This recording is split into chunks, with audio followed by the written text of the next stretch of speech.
हाँ, आज मैं तुमसे यही कहने आया हूं, क्योंकि जितना तुम रो रहे हो उससे ज्यादा तुम्हारी आत्मा थक चुकी है।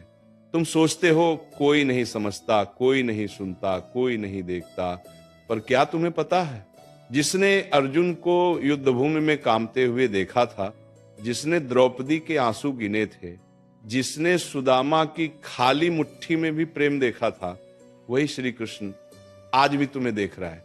तुम कहते हो अब सहा नहीं जाता, लेकिन गीता कहती है सहन ही तुम्हारी असली शक्ति है। अगर तुम टूटे हो तो इसलिए नहीं कि तुम कमजोर हो, बल्कि इसलिए क्योंकि तुम्हें उस स्तर की परीक्षा दी गई है जहां साधारण लोग पहुंच ही नहीं पाते। रोना बुरा नहीं है, पर रो रो कर खुद को खो देना यह अधर्म है, क्योंकि श्री कृष्ण ने कभी ये नहीं सिखाया कि दुख में डूब जाओ। उन्होंने ये सिखाया कि दुख को देखो, समझो और आगे बढ़ जाओ। याद रखो, जब अर्जुन ने कहा था मुझसे नहीं होगा, तब श्री कृष्ण ने हथियार नहीं उठाया था, उन्होंने शब्द उठाए थे, और आज भी वही शब्द तुम्हारे लिए हैं। तुम्हें लगता तुम्हारा दर्द किसी को नहीं दिखता? अरे, जिस ईश्वर ने तुम्हारी सांसों तक का हिसाब रखा है, वो तुम्हारे आंसू कैसे भूल सकता है? रोना छोड़ो, क्योंकि जो रोते हैं वे अक्सर अपनी शक्ति भूल जाते हैं, और श्री कृष्ण कमजोरों के नहीं, जागे हुए आत्माओं के सारथी हैं। तुम पूछते हो मेरे साथ ही ऐसा क्यों? तो सुनो, क्योंकि तुम में वो सहन शक्ति है जो दूसरों में नहीं है, क्योंकि तुम्हें वह रास्ता दिया गया है जिस पर चलकर आत्मा मजबूत बनती है।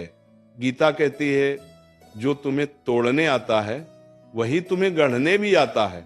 आज अगर लोग तुम्हें समझ नहीं रहे तो इसका मतलब ये नहीं कि तुम गलत हो, इसका मतलब ये है कि तुम उनसे आगे हो। श्री कृष्ण कहते हैं जब संसार तुम्हें अकेला छोड़ दे तब समझ लेना, अब मैं तुम्हें सिखाने वाला हूं।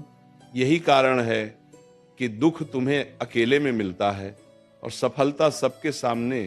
रोना छोड़ो और ये समझो कि तुम्हारा समय खराब नहीं चल रहा, तुम्हारा स्तर बदला जा रहा है। जो आज तुम्हें हल्का समझते हैं, कल वही तुम्हारी चुप्पी से डरेंगे, क्योंकि गीता ये नहीं कहती कि तुम्हें सब समझाना है। छाती गीता कहती है खुद को इतना मजबूत बनाओ कि सफाई देने की जरूरत ही ना पड़े।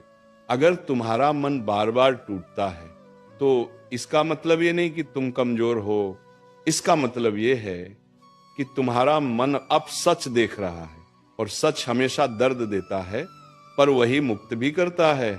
रोना छोड़ो, क्योंकि श्री कृष्ण आज भी कहते हैं डर मत, जो तेरा है वह तुझसे कोई नहीं छीन सकता। अगर तुम अकेले हो तो ये सजा नहीं है, ये तैयारी है। शेर को भी अकेले ही चलना पड़ता है, भीड़ तो सिर्फ भेड़ों की होती है। तुम्हारे आंसू बेकार नहीं जाएंगे, हर एक आंसू तुम्हारे भविष्य की नींव है। यही कारण है कि कृष्ण ने कभी किसी को तुरंत सब कुछ नहीं दिया, उन्होंने पहले सहन कराया, फिर समझ दी। सपनों को उसके लाठी की अगुवाई बहुत थी, रोशन वो जिंदगी, और अंत में वह दिया जिसके तुम सच में योग्य थे।